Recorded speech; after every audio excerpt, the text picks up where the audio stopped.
नमस्कार, मी पंजाब हवामान अभ्यासक मुक्काम पोस्ट कोगले धामणगाव तालुका शिलो जिल्हा परभणी।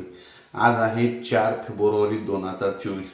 आजपासून जर शेतकऱ्यांसाठी परत एक अंदाज येत आहे, कारण की काय झालं की पूर्व विदर्भामध्ये आणि विदर्भामध्ये शेतकऱ्याचा हरभरा काढणी चालू आहे, गहू काढणी चालू आहे, तसेच कांदा काढणं चालू आहे, म्हणून शेतकऱ्याचा आणि तूर देखील काढणं चालू आहे।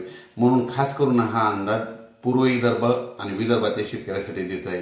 तर राज्यात आज आहे 4 फेब्रुवारी 2024।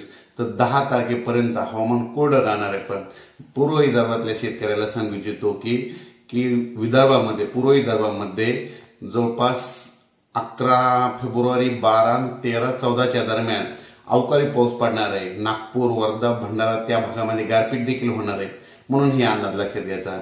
जर एकंदरीत परिस्थिती बघितली तर राज्यामध्ये हा पाऊस फक्त पूर्व विदर्भात पडणार आहे आणि पश्चिम विदर्भात पडणार आहे।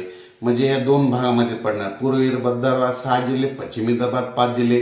म्हणून हे केवळ फक्त अंदाज पूर्व विदर्भ आणि पश्चिम विदर्भाच्या शेतकऱ्यांसाठी लागू होत आहे।